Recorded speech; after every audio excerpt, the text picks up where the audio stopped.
الله الرحمن الرحيم. الحمد لله القوي سلطانه، الواله برهانه، المقصود بالوجود كرمه وإحسانه. تعالى مجده وعظم شانه، خلق الخلق لحكمة وطاع عليها علما، وبسط لهم من فائد المنة ما جرت به في أقداره القسمة. فأرسل إليهم أشرف خلقه وأجل عبيده رحمة، تعلقت إرادته الأزلية بخلق هذا العبد المحبوب، فانتشرت أثر شرفه في عوالم الشهادة والغيوب. فما أجل هذا المن الذي تكرم به المنان، وما أعظم هذا البذل الذي برز من حضرة الإحسان. سورة كاملة ظهرت في هيكل المحمود، فتعطرت بوجودها أبناء الوجود، وطرزت برج العوالم بطراز التكريم. اللهم صل أشرف الصلاة والتسليم على سيدنا ونبينا محمد الرؤوف الرحيم. اللهم صل وسلم وبارك عليه وعلى آله. تجلى الحق في عالم كرسه الواسع تجليا قضى بانتشار فضله بالقريب والشاسع، فله الحمد الذي لا تنحشر أفراده بالأعداد، ولا يمل تكراره بكثرة الأمداد، حيث أبرز من عالم الإمكان صورة هذا الإنسان ليتشرف بوجوده الثقلان، وتنتشر أسراره في الأكوان. فما من سر اتصل به قلب منيب إلا من ثوابه فضل الله على هذا الحبيب. يا قلبي سرور قد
يعجز عن وصفه اللسان ويحار في تعقل معانيه الجنان إن انتشر منه في عالم البطون والظهور ما ملأ الوجود الخلقي نور فتبارك الله من إله كريم بشرتنا آياته في الذكر الحكيم ببشارة لقد جاءكم رسول من أنفسكم عزيز عليه ما عنتم حريص عليكم بالمؤمنين رؤوف رحيم.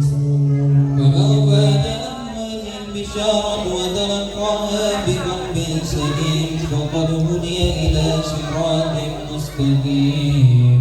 اللهم صل وسلم أشرف الصلاة والتسليم على سيدنا نبينا محمد الرؤوف الرحيم.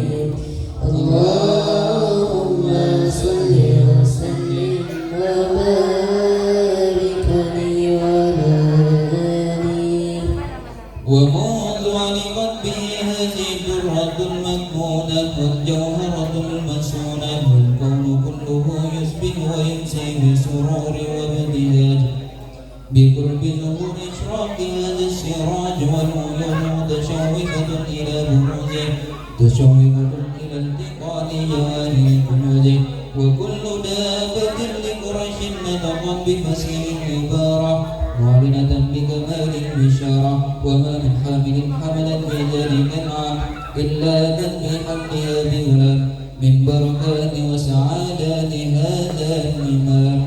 ولم تزل الأرض والسماوات متضمحة بإذن الفرح بما قد أشرف البريات وبروزه من عالم الخفاء إلى عالم الظهور بعد تنقله في البطون والظهور فأظهر الله في الوجود مهجد التكريم وبسط في العالم الكبير مائدة التشريف والتعظيم ببروز هذا البشر الكريم. اللهم صل وسلم أشرف الصلاة والتسليم على سيدنا نبينا محمد الرؤوف الرحيم. اللهم صل وسلم وبارك عليه. فحين قرب ونور هذا الحبيب علنت السماوات والأرض وما فيهن بالترحيب وأمطار وجود الإله على أهل الوجود تسيل وألسنة الملائكة بالتبشير للعالمين تعيش. سبحان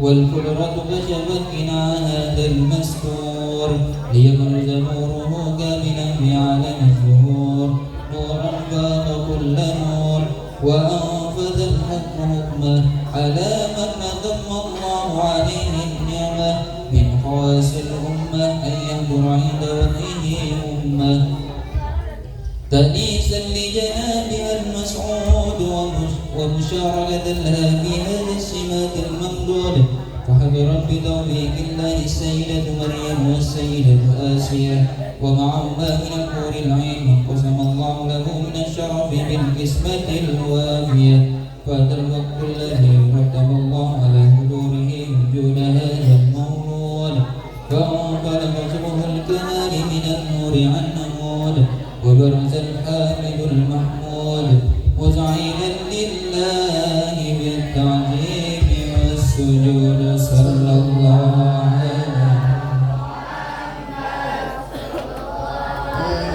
وسلم. صلى الله على محمد صلى الله عليه وسلم. يا نبي سلام عليك يا رسول السلام عليك يا حبيب السلام عليك صلوات الله عليك يا نبي سلام عليك يا رسول سلام عليك يا حبيب سلام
والسلام على رسول الله سيدنا ومولانا محمد بن عبد الله وعلى آله وصحبه وموالاه.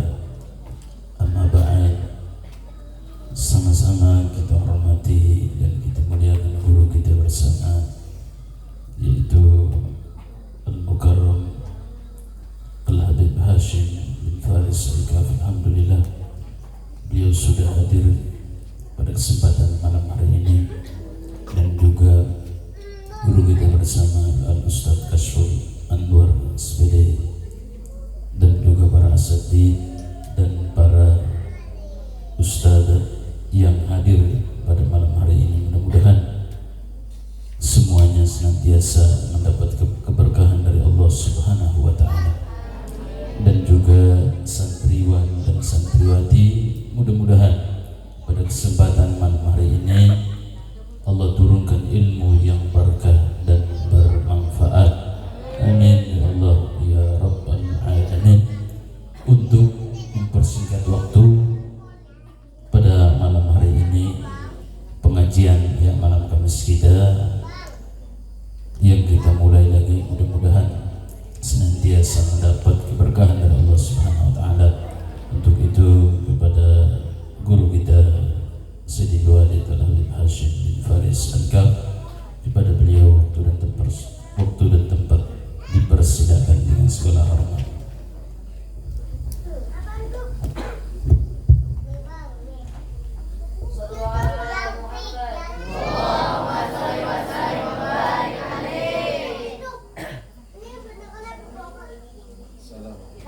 Assalamualaikum warahmatullahi wabarakatuh.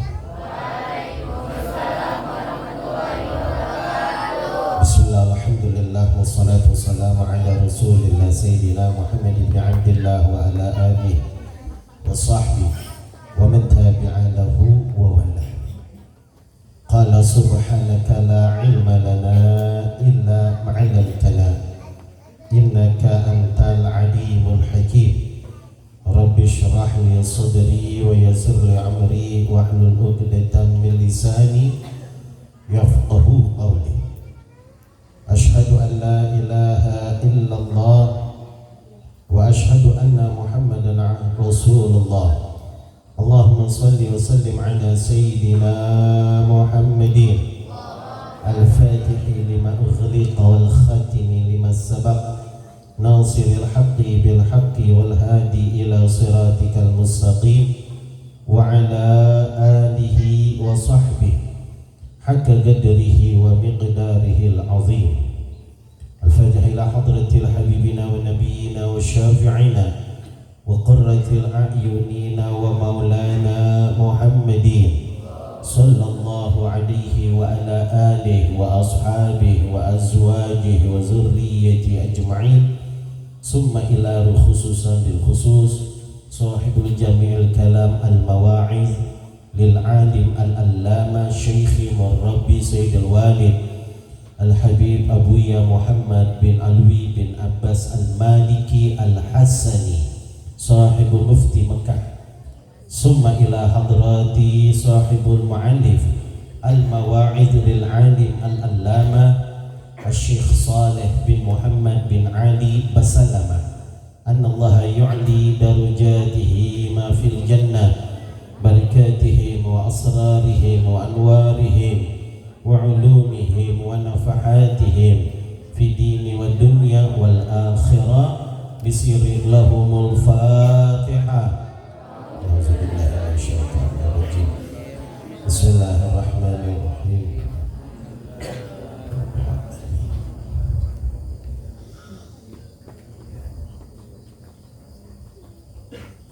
Shiratal ladzina an'amta 'alaihim ghairil maghdubi 'alaihim waladdallin. Amin. Alhamdulillah, kita panjatkan puji dan syukur pada Rabb yang Maha Ghafur yang telah mengumpulkan kita di dalam malam yang penuh dengan berkah ini dalam keadaan sudah terkuras tenaga kita, tenaga para santri. Alhamdulillah, malam hari ini kita masih memaksakan memuji memuji baginda Rasulullah dengan bersolawat, membaca qiraatul maulid, sekaligus kita niat ta'lim. Mudah-mudahan kita berharap malam hari ini Allah Subhanahu wa ta'ala mencurahkan rahmatnya kepada kita, membukakan pintu rahmat, taufik, hidayah dan pintu ilmu, diterangkan hati kita, dicerdaskan fikiran kita, dihasilkan ilmu yang barakah, manfaat, istiqamah dalam agama. Dan mudah-mudahan kita doakan guru-guru kita, Al-Mukarram, Al-Ustaz Kashful Anwar, mudah-mudahan beliau beserta keluarganya diistiqomahkan oleh Allah, ditambah-tambah ilmunya, segala hajatnya dikabulkan oleh Allah Subhanahu wa ta'ala. Begitu juga para asatiz dan asatizah, semuanya tanpa terkecuali mendapatkan apa yang beliau pada inginkan, dibukakan pintu kemudahan oleh Allah Subhanahu wa ta'ala untuk mensukseskan di dalam dakwanya. Dan antum semua santriwan dan santriwati berharap kita kepada Allah agar Allah terangkan hati kita, Allah cerdaskan fikiran kita, Allah berikan ilmu yang barakah, manfaat, istiqamah dalam agama, dan Allah Subhanahu wa ta'ala memberikan kepada kita betah untuk menuntut ilmu. Dan mudah-mudahan pondok pesantren ini Allah berkahi, Allah limpahkan kasih sayangnya, Allah sinarkan pondok pesantren ini sehingga memancarkan para santri-santri, santriwan dan santriwati yang istiqamah, yang selalu dakwah di dalam jalan Allah Subhanahu wa ta'ala. Amin ya rabbal alamin. Salawat dan salam tidak lupa kita sampaikan kepada Nabi besar Muhammad sallallahu alaihi wasallam beserta keluarganya, sahabatnya, pengikutnya, tabi'in, ulama salafna salihin wa muqalidina fid din. Mudah-mudahan termasuk kita semua orang-orang yang selalu mengikuti aturan-aturan baginda Rasulullah SAW. Ma'asyiral hadirin, muta'allimin wa muta'allimat, jamaah yang dimuliakan oleh Allah. Pada malam hari ini pertemuan kita, saya bawakan sebuah kitab yang dikaryakan dengan salah satu guru besar Al-Faqih, yaitu Sayyidil Habib Muhammad bin Alwi bin Abbas Al-Maliki Al-Hasani, mufti Mekah. Beliau diam di Mekah, mufti. Beliau dari keturunan Sayyidina Al-Hasan, ya, cucu baginda Rasulullah sallallahu alaihi wasallam. Beliau seorang ulama besar bermadhab Imam Maliki, tetapi kehebatan beliau, jika datang murid-murid dari manapun yang bermadhab berbeda, maka beliau ajarkan semua madhab. Datang dari Indonesia, belajar dengan madhab Imam Syafi'i, beliau ajarkan kitab-kitab Imam Syafi'i. Beliau ajarkan ikhtilaf-ikhtilaf yang ada di madhab Imam Syafi'i. Yang datang madhab Imam Hanbali, beliau ajarkan Imam Hanbali. Yang Imam Hanafi, beliau ajarkan Imam Hanafi. Yang Maliki, beliau ajarkan. Beliau menguasai 4 mazhab, dan beliau juga digelari, diberikan julukan, gelar oleh orang-orang ulama sedunia dalam ilmu fikih dan ilmu hadisnya, digelarkan profesor dokter, padahal kuliah enggak, karena beliau hafidz 1 juta hadis. Hebat nggak? Pengen gak antum pengen hafal 1 juta hadis? Ini 1 juta hadis bukan lafaz hadisnya doang, tapi dengan sanad-sanadnya. Andai kata 1 hadis sanadnya itu perawinya ada 10 orang, berarti kalau 1 juta hadis 10 juta nama orang dihafal. Dan harus kalau kita ngafalin hadis, bukan hanya nama aslinya, tapi nama panggilannya, ya alami kunyahnya kita harus tahu. Seperti Imam Bukhari, Imam Bukhari siapa namanya, julukannya, dialami kunyahkan, harus tahu. Berarti tambah lagi 20 juta nama yang harus dihafal. Bayangin, kita kalau banyak murid aja udah lupa. Iya, banyak murid waktu sebulan siapa namanya ya, bingung megang kepala. Ini beliau hafiz, langsung hafal. Dan antiknya beliau, kalau kita belajar sama beliau, itu bukan kita membayar guru, tapi beliau yang membayar murid. Dia ambil murid dari Mekah, dari Indonesia, dari mana, dia gaji itu murid, dia suku makan semua. Masya Allah, kaya, memang orang kaya, luar biasa. Dan beliau kalau mau murid-murid, terkadang kalau lagi kumpul, ayo kita main bola, main bola. Cuman kalau guru yang lagi bawa, ya kita susah ngerebutnya, ya kalah mulu. Kalau dia kita rebut, apa namanya, kurang ajar. Ya, Masya Allah, beliau seorang yang luar biasa. Beliau meninggal, ya pas beliau meninggal dikubur di Baqi.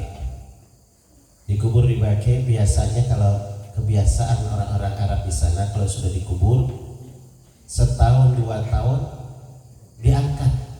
Kuburan itu nggak diuruk, nggak kayak kita. Kita kan orang mati diuruk pakai tanah, karena tanah kita masih luas. Kalau di sono tanahnya udah kagak ada.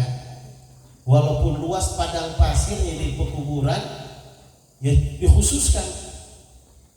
Pas diambil, kalau udah jadi tulang-tulang dipindahin ke satu tempat baru dikubur.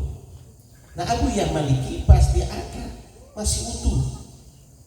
Kain kafannya pun masih bening, orangnya senyum, bahkan kukunya aja masih panjang, berarti hidup rambutnya panjang.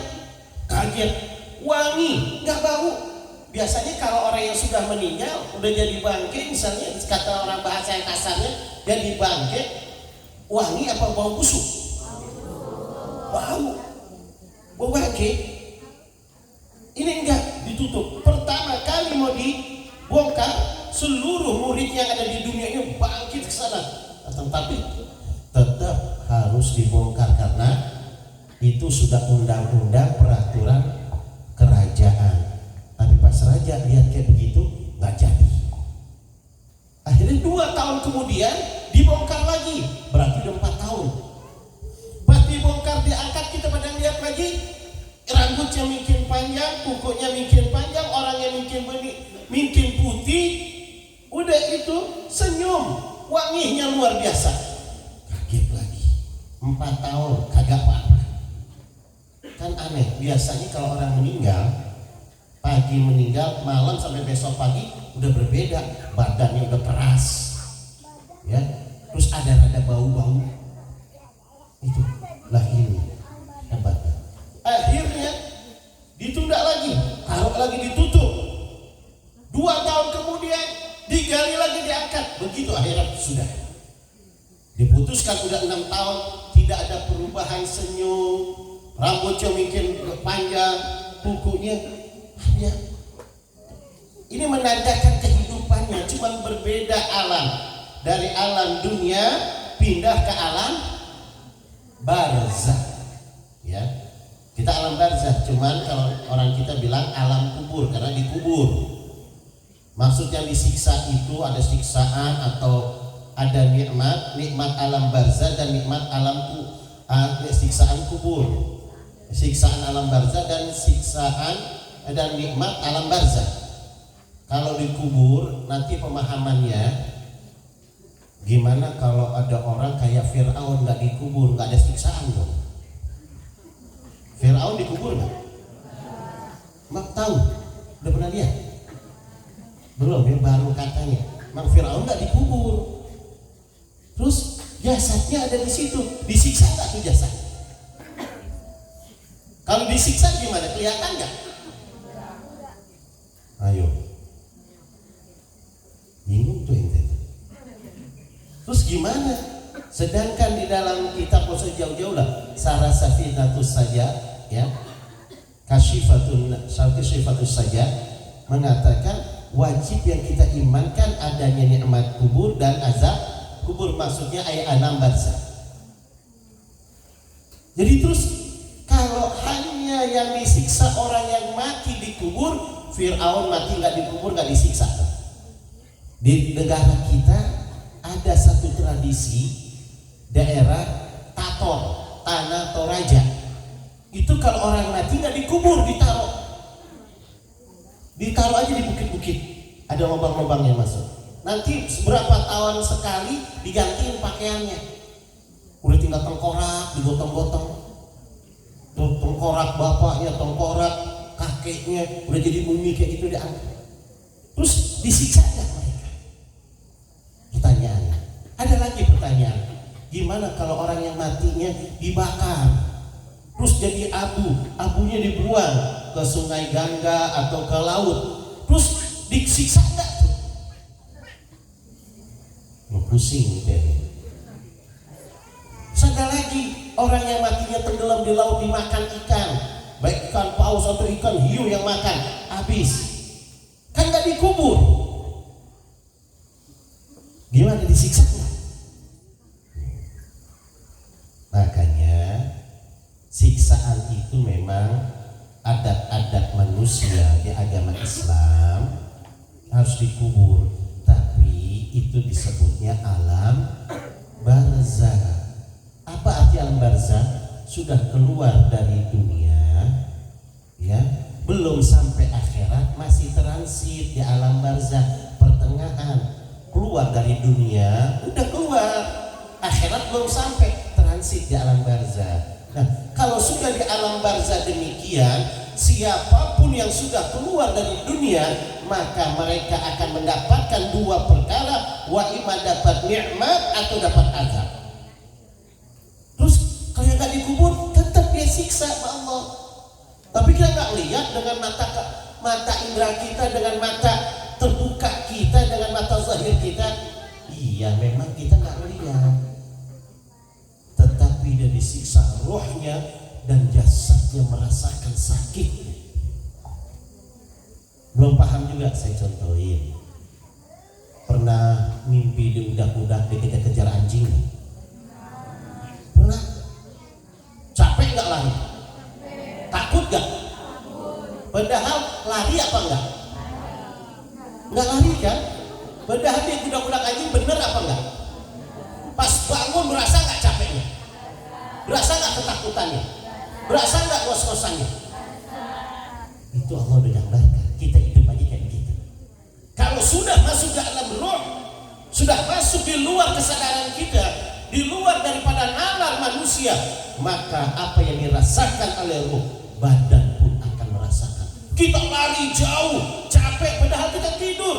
Pas kita bangun, astagfirullah, ketakutan ada, ausnya ada, rasa capeknya ada, padahal tak kemana-mana. Begitulah orang yang gak dikubur, kayak Fir'aun, kayak orang-orang yang dibakar. Mereka itu tetap disiksa, apalagi orang yang sudah dibakar. Allah sanggup menghidupkan kembali. Orang yang dimakan binatang, Allah sanggup hidupkan kembali, dan Allah taruh di satu tempat yang Allah akan berikan sesuai dengan amal ibadahnya, perbuatannya. Ya, maka dari itu kita berharap kepada Allah Subhanahu wa Ta'ala agar kita semua mendapatkan kasih sayang Allah Subhanahu wa Ta'ala. Nah ini, maka Abu Yah Maliki demikian, orang yang Masya Allah, beliau tenang. Setiap ulama itu memiliki, ya, kemuliaan yang Allah berikan. Apa sebabnya? Karena beliau hafal hadis, beliau hafal Quran, beliau ahli ilmu. Di antara orang yang tidak akan dimakan oleh bumi, jasadnya tidak akan hancur kalau kita hafiz Quran. Nah, di sini ada yang hafiz Quran, yang ngafalin Quran? Ada. Terusin hafiz Quran. Satu hikmahnya, siapa santri yang hafiz Quran, tubuhnya nggak bakal dimakan oleh tanah, nggak bakal hancur, hatta kain putih nggak bakal hancur. Kedua, kalau anak yang hafiz Quran, dia telah menghadiahkan kedua orang tuanya satu istana di dalam surga. Hafal Quran, hafal hadis, makanya harus belajar. Antum harus semangat anak-anak nih ya. Apanya dipikirin, nggak usah pakai mikirin apa-apa dah, masih pada kecil. Ya, yang perempuan juga jangan mikirin. Ya, dan juga kalau udah waktunya juga gimana muka supaya licin, ya jangan, ya nggak usah pikirin kan kalau udah punya ilmu juga udah mulia, udah bagus, udah cakep, udah nikmat yang Allah berikan, nggak usah pikirin, suatu saat juga udah ada waktunya. Ya, ini anak-anak laki, anak-anak perempuan, niat dari awal thalabul ilmi, untuk nuntut ilmu, niatkan, pasangkan dengan sebenar-benarnya, supaya pulang dari ini tempat kita berhasil bisa nerusin, atau kita mukim, atau kita mulai memanfaatkan ilmu dimanapun, bawa akhlak dan ilmu kita, ya. Harus demikian. Kalau enggak, nanti kita bagaimana? Pesantren lama-lama pulang nggak bawa ilmu. Makanya sekarang anak laki, anak perempuan benar-benar harus belajar yang benar, banyakin ngafalin. Ya Allah, saya susah untuk paham ilmu, biarin, nggak apa-apa, terus aja belajar. Lama-lama juga tuh, kalau kata orang Betawi yang otak bobol kayak begitu, ya, kagak paham, lama-lama juga paham. Ilmu begitu, ilmu beda dengan yang lain, udah aja terusin. Dulu ada Ibnu Hajar disebut makanya anak batu, pesantren 40 tahun gak bisa apa-apaan. Ya kayak begini, dengan pulang deh, pulang. Kalau dulu pulang gak dijemput, ya, pesantren datang sendiri, yang tempatnya jauh jarak untuk ilmu. Pulang sampai jalan beri jauh, duduk dan liatin batu, ditetesin dengan air, tes. Lama-lama tuh batu bolong. Berpikir, sebodoh-bodohnya saya kalau terus dengar ilmu, terus nerima ilmu, pasti akan dapat pulang jadi ulama besar, ya. Makanya antum jangan pada putus asa, la tanqati'u anir rahmatillah. Jangan kalian memutusi rahmat dari Allah. Allah sanggup memberikan ilmu kepada siapapun yang Allah kehendaki. Mintalah ilmu yang barokah, manfaat. Nah, salah satu karya beliau banyak. Beliau ini punya karya banyak. Di antaranya ini salah satu kalam beliau. Jadi guru lagi bicara, ditulis sama murid-muridnya. Yang menulisnya ini namanya Syekh Saleh bin Muhammad bin Ali Basalam, orang Indonesia. Rumahnya di Jawa Tengah, di Jati Barat. Punya pondok pesantren Darussalam namanya. Jadi setiap guru berbicara, bawa hadis ditulis, terus ditulis-tulis, akhirnya terciptalah, terkumpul menjadi satu buku, satu kitab yang dinamakan Al-Mawaiz. Artinya nasihat-nasihat, mu'izah hasan. Mudah-mudahan kita semua yang ikut dalam pelajaran ini bersambung sanad keguruan sampai insya Allah, walaupun antum tidak pernah melihat Abuya Maliki, antum tidak pernah belajar, tapi antum belajar kepada murid-murid beliau, jadi kita tersambung mendapatkan nasab daripada pelajaran yang kita pelajari dari karya dan perkataan dan nasab guru-guru. Mudah-mudahan kita termasuk, mudah-mudahan nanti diaku menjadi murid-murid dari Abuya Maliki. Karena beliau seorang yang luar biasa. Bismillahirrahmanirrahim. Alhamdulillahil qa'il, ud'u ila sabili rabbika bihikmati wa mau'izatil hasanati wajadilhum billati hiya ahsan. Wassalatu wassalamu ala sayyidina Muhammadin qa'il, ad-dinu nasiha wa ala alihi wa sahbihi wa sallam amma ba'd. Alhamdulillah, segala puji milik Allah. Kita langsung aja kita membahas kitabnya. Segala puji, semua pujian milik Allah.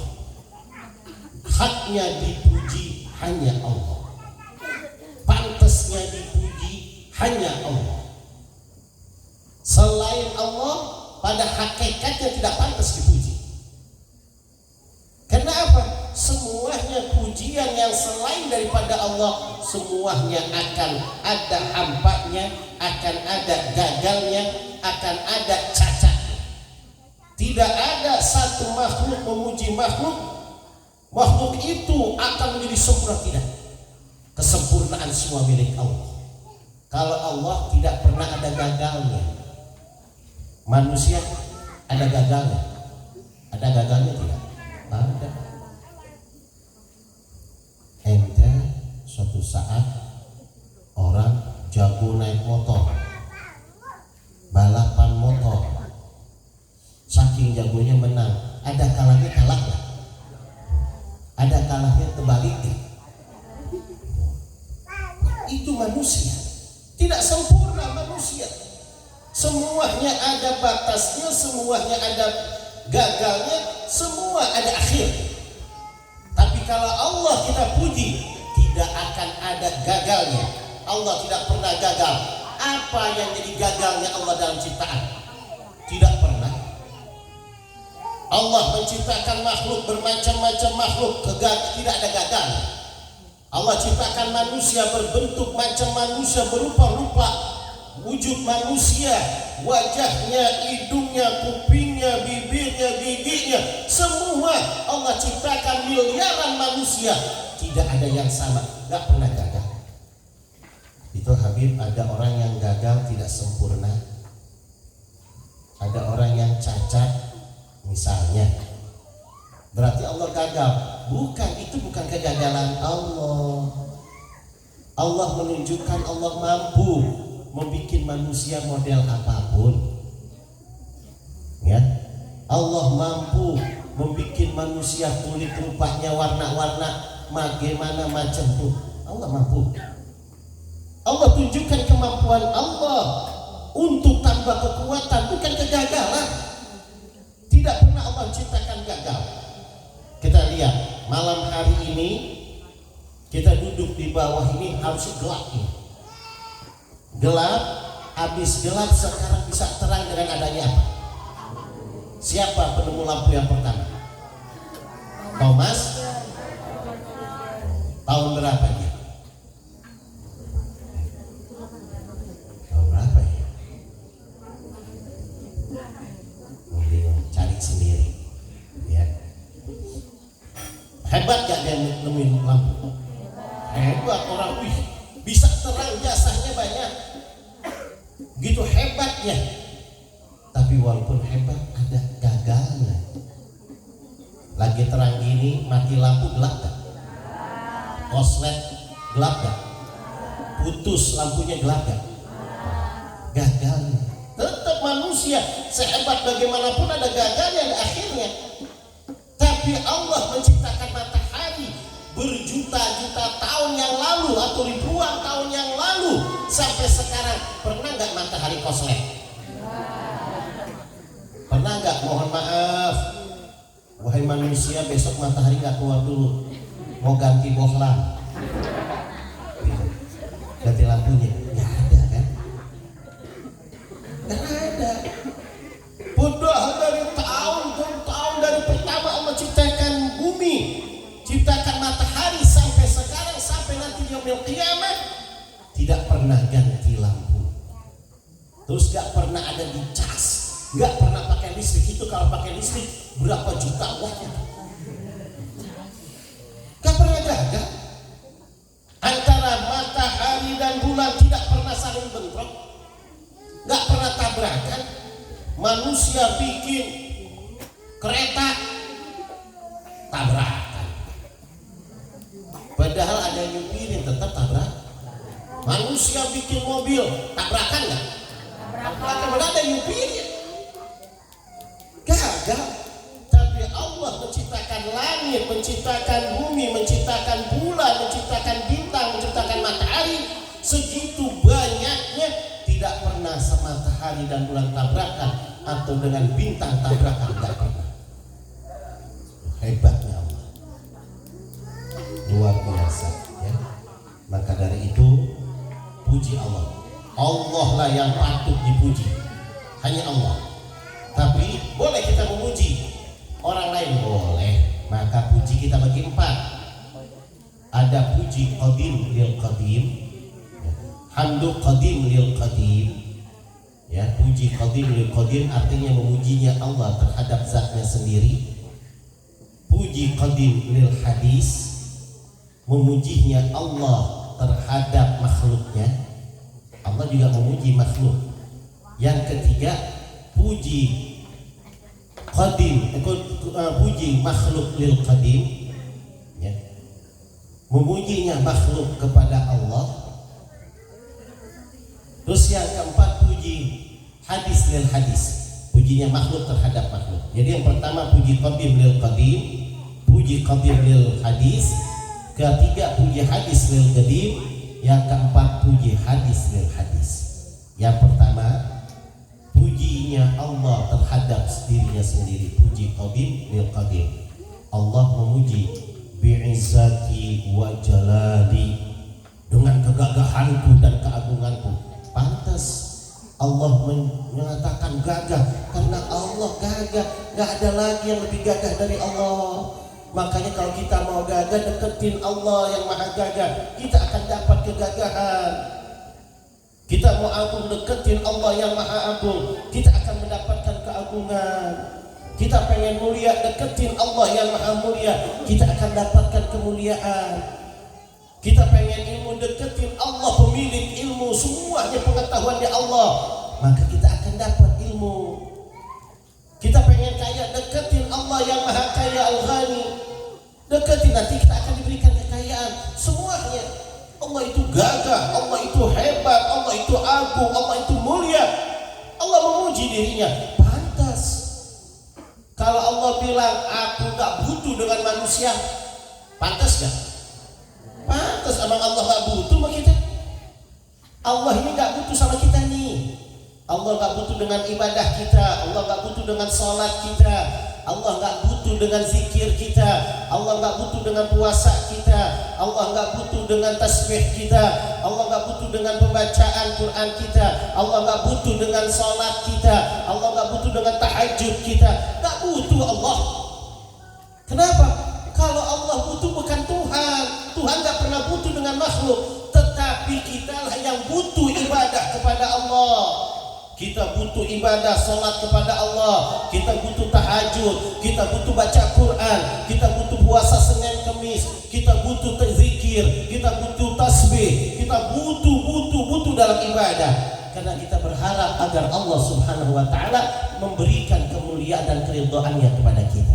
Kita yang butuh.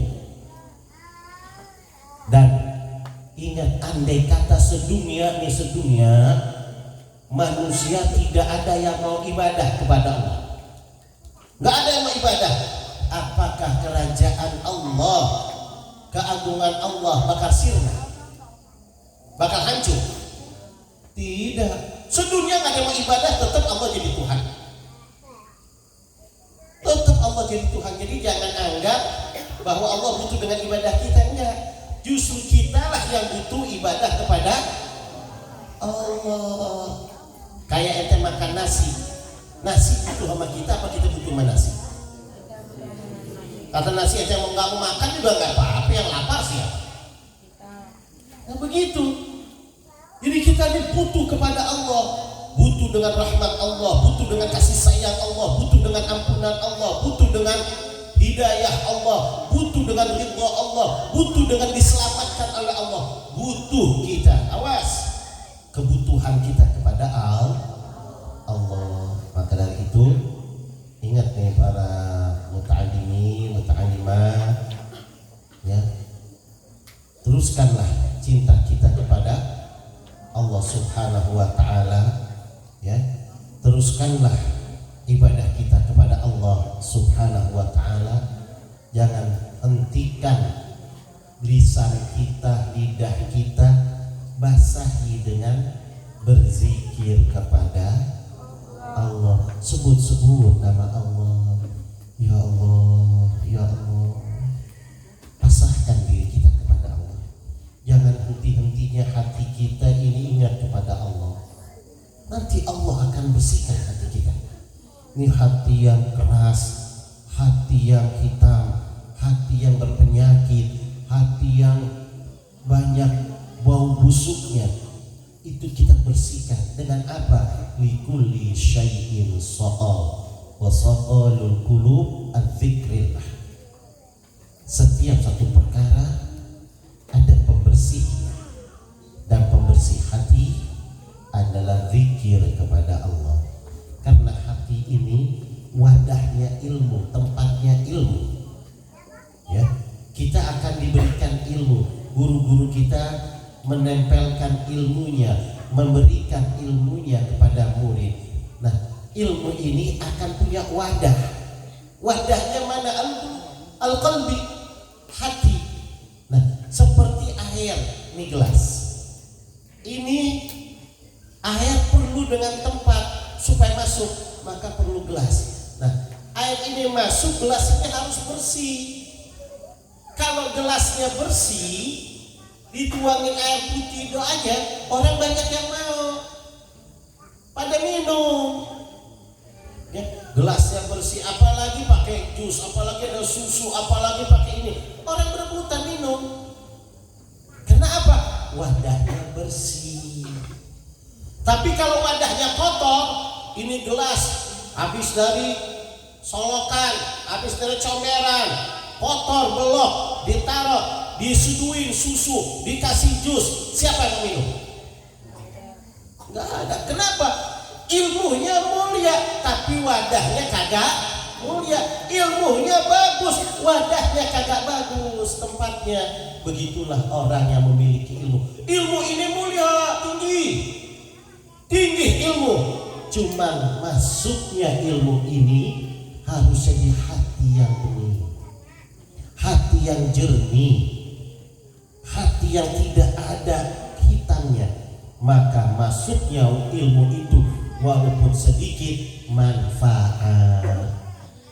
Maka Imam Waqi' berkata, menjawab pertanyaan daripada muridnya Imam Syafi'i. Pada saat Imam Syafi'i bertanya kepada Imam Waqi', sa'altu ilal waqi'i an kulli hifzi fa arsyadani ila tarqil li'anna ilma wa nurullahi. Sa'altu ilal waqi'i, aku bertanya kepada guruku Imam Waqi', an kulli hifzi, daripada hafal-hafalanku.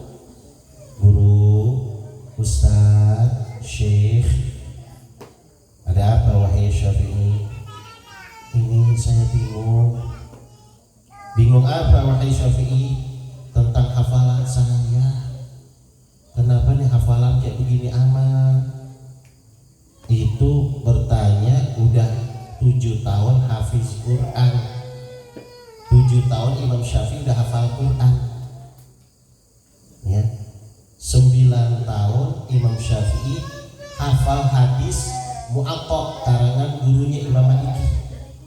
Pada saat Imam Syafi'i mau berguru kepada Imam Maliki, ditolak.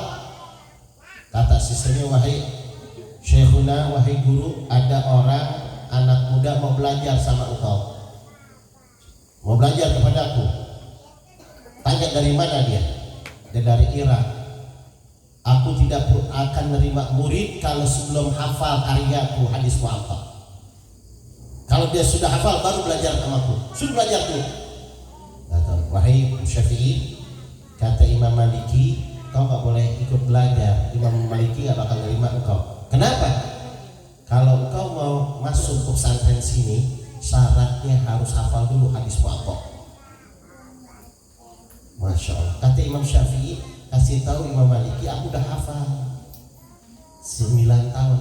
aku sudah hafal hadis Muwatta. Bilangin, makanya aku berani datang ke sini untuk belajar. Guru, katanya beliau udah hafal hadis Muwatta. Benar. Wah, semangat gurunya. Dia lihat bocah, anak kecil, 9 tahun. Siapa nama kamu? Syafi'i. Betul kau sudah hafal karyaku hadis Muwatta? Betul. Aku akan bertanya, silahkan. Coba kau baca nomor hadis yang nomor sekian, terus langsung dibaca. Dibulak-balik itu langsung tuh. Cerdas ya. Segitu ngaku masih kurang cerdas. Dibulak-balik. Kalau misalnya Sapi Alfiyah tuh dibulak-balik yang 1000 bait. Dari atas ke bawah, ke tengah, ke atas, tengah ke bawah. Terus dia jawab itu saking cerdasnya. Tapi ngaku kepada gurunya, ya Imam Waqi', aku ini hafalanku kurang cerdas. Apa sebabnya? Yang menjadikan hafalanku ini kurang cerdas apa? Susah masuk ilmu ini apa? Susah lengket ilmu ini di dalam hati ini apa sebabnya? Fa'arsyadani, maka aku diberikan petunjuk oleh guruku.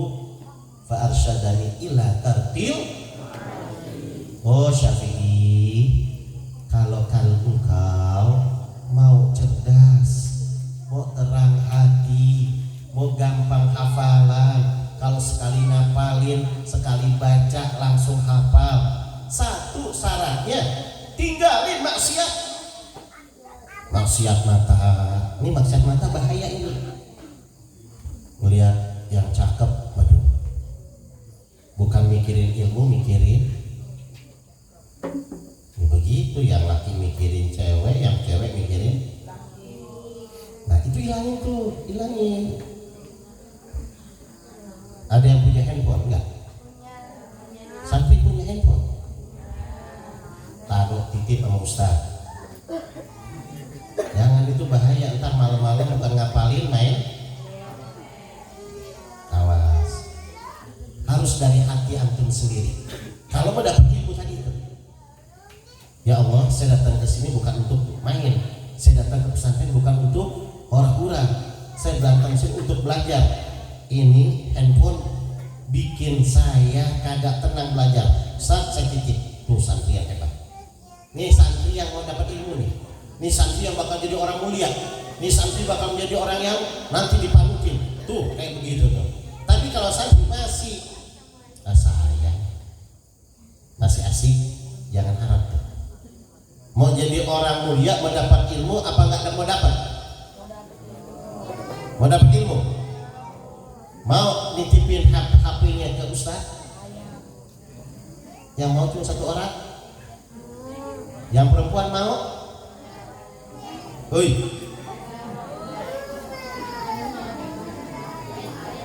Ada HP-nya? Di rumah? Di pesantren nggak ada? Cakep udah.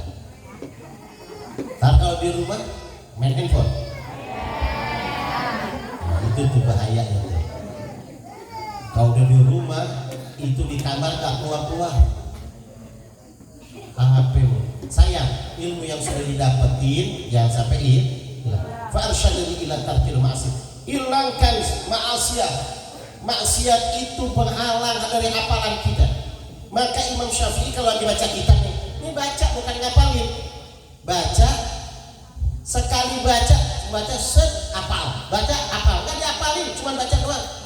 Baca kitab, tutup apal semua. Jangankan yang dibaca, Imam Syafi'i lagi baca, lirik, isinya ada kitab lagi, yang dilirik apal juga. Saking beningnya itu hati, jadi terkopi itu kitab semua. Ilmu semua terkopi. Pantasan Imam Syafi'i bisa apal ini, karena bukan hanya cerdas itu tergantung hatinya. Sinar hati yang mendorong kecerdasan akal. Ya, hati. Jadi lengket tuh, semuanya kelihatan. Jadi matanya nggak pernah dipakai maksiat. Sekali ngelihat ini semua tulisan ini ada di matanya kelihatan. Kayak di copy, kayak di foto, ceret semuanya. Jadi, oh begini, tuh hati. Kan kalau kita udah ngapalin, Udah ngapalin bolak-balik, besok hilang lagi. Ya Allah, ngapalin nih, ntar setoran Ustaz, setoran. Enggak, setoran bisa, orang terus ngapalin. Pulang besok tanya lagi, hilang lagi. Ada yang kayak gitu ada? Banyak apa sedikit? Tahu nggak tuh sebagiannya apa? Sebagiannya maksiat kan Habib di sini nggak ada maksiat. Iya, masih suka bohong nggak? Nah, ini nggak bohong. Masih suka ngambil hak temen nggak? Wah, bahaya nih. Makanan teman hilang mulu. Insya Allah nggak ada ya, mudah-mudahan. Awas, bohongin Ustaz mau ke depan nggak maunya kemana. Awas, kalau udah bohongin guru tuh udah bahaya tuh. Guru jangankan tahu, nggak tahunya aja bahaya sama guru. Guru dibohongin, ya murid yang bohongin guru itu akan kena. Maka kata guru-guru saya, ingat kalau punya guru itu berani nyakitin hati guru, ya sengaja atau tidak sengaja, seperti kamu kalau kena lugut batu. Apa lugut apa? Yang gatal tuh. Sengaja nggak sengaja kena gatal. Sengaja nggak sengaja bohongin guru kena. Gurunya nggak tahu tetap kena. Hati-hati. Farsyadil ila tarki masli anna ilma, karena sesungguhnya ilmu itu cahaya. Wa nurullahi la yuhda li'asi, sedangkan cahaya Allah tidak akan masuk ke orang yang tukang maksiat. Nah ini kita bahas dulu satu aja dulu ya, karena udah malam juga, udah jam 9:30. Udah pada makan belum? Ya tinggal cakep udah. Bukan tinggal ngapalin dulu, belajar dulu, tinggal nggak apa-apa. Yang penting hebatnya di pondok, tidurnya orang yang di pondok itu dapat pahala. Tidurnya, tapi jangan tidur mulu. Mentang-mentang tidurnya dapat pahala, tidur aja. Jangan lagi ngaji tidur, lagi wiridan tidur, lagi sholat tidur, pas lagi makan bangun. Kalau dia makan tidur juga kehabis. Jangan. Kalau orang banyak makannya, banyak tidurnya, orang yang banyak tidurnya bakal ketutup akalnya. Jangan. Dalam kitab ta'lim dikitin tidur kita. Makan lagi pesantren itu jangan terlalu banyak. Jajan jangan terlalu banyak. Ini jajan ada aja. Jangan. Kalau bisa pulang dari pondok tuh uang jajan kebawa ke rumah. Begitu. Orang tua mau ngirimin, Pak nggak usah Bu, nggak usah, saya masih ada. Masya Allah. Kumpulin, beli apapun, pakai duit jajan kita. Jangan nih jajan dikasih buat sebulan, seminggu udah habis. Udah minta lagi, kesian orang tua. Ya, kesian orang tua kalian nggak tahu kerja apaan beli mereka semua. Ya, makanya sayang nih orang tua kalian. Ya, dengan banyak belajar di sini, jangan banyak belak jajannya. Udah itu namanya di pesantren wajar. Jangan mau senang dulu. Nuntut ilmu itu artinya kolak, menuntut itu ya nggak mudah, capek. Makanya harus capek, harus beri. Ya, insya Allah dapat ilmu yang barokah. Mudah-mudahan kita semua diberkahi Allah Subhanahu Wa Taala. Mudah-mudahan Allah terangkan hati kita, Allah cerdaskan pikiran kita. Allah berikan ilmu yang barokah manfaat. Ya Allah, berikan kepada kami ilmu ya Allah yang barokah, yang manfaat, sebagaimana Kau telah memberikan kepada ulama-ulama yang istiqamah, kepada guru-guru yang istiqamah, kepada imam-imam ya Allah yang istiqamah. Ya Allah, berikan kepada kami semua ya Allah niat kami yang baik ya Allah, tujuan kami yang baik ya Allah. Mudahkan kami dalam ibadah, mudahkan kami dalam menghafalkan ya Allah. Berikan kekuatan kepada kami ya Allah untuk meninggalkan maksiat. Ya Allah, ampunkan dosa kami, dosa kedua orang tua kami, dosa guru-guru kami ya Rabb. Ya Allah, luruskan niat kami, hati kami ya Rabb. Jernihkan hati kami, cerdaskan hati kami ya Rabb. Apa yang kami pelajari, apa yang kami hafalkan ya Allah dari Al-Quran, hadis dan para ulama dan ilmu-ilmu apapun ya Allah, masukkan ke hati kami ya Allah. Berikan kami pemahaman yang luas, berikan kami untuk memahami seluruh ilmu ya Rabb. Rabbana la tuzigh qulubana ba'da idh hadaytana wa hab lana min ladunka rahmatan innaka antal wahhab. Rabbana zalamna anfusana wa illam taghfir lana wa tarhamna lanakunanna minal khasirin. Rabbana taqabbal minna innaka antas samiul alim wa tub 'alaina innaka antat tawwabur rahim. Wa sallallahu ala sayyidina Muhammadin wa ala alihi wa sahbihi wa sallam. Alhamdulillahi rabbil alamin. Wallahu a'lam bishawab. Assalamualaikum warahmatullahi wabarakatuh. Waalaikumsalam warahmatullahi wabarakatuh. Alhamdulillah, selesai sudah pengajian kita pada hari ini. Mudah-mudahan apa-apa yang telah disampaikan oleh guru kita mudah-mudahan menjadi ilmu yang barakah, manfaat, dan mudah-mudahan kita semua senantiasa diberkahi oleh Allah Subhanahu wa ta'ala. Dan sebagai doa penutup kepada pimpinan Pondok Pesantren Darul Musalah, Ustaz Kashful Anwar dipersilakan.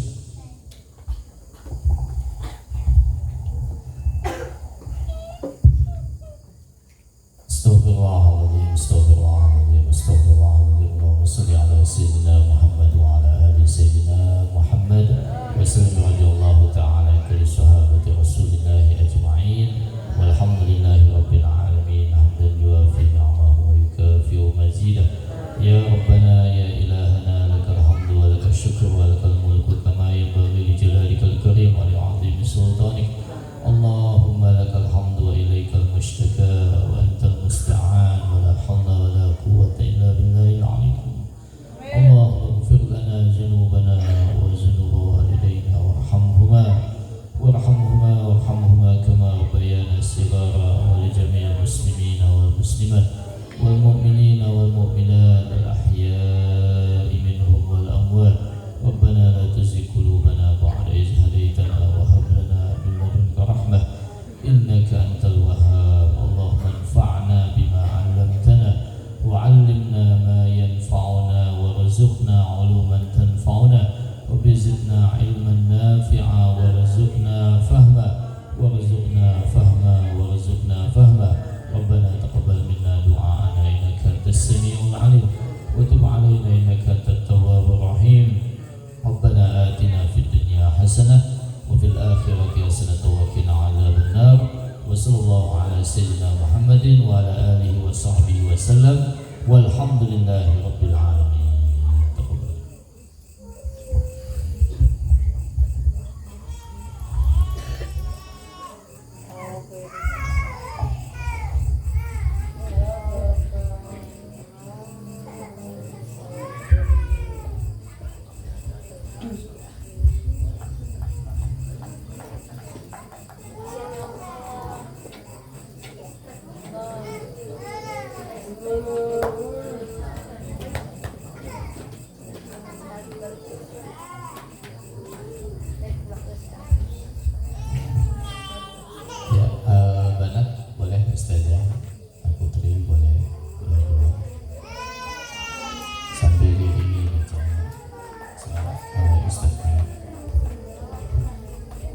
Allahumma salli wa sallim wa barik alaihi wa ala alihi.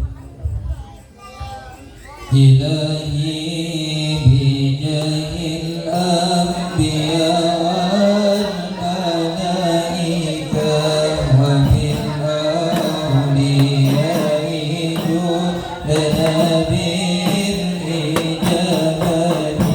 Ilahi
Ya, kepada seluruh santri ini dilanjutkan musafahat terlebih dahulu.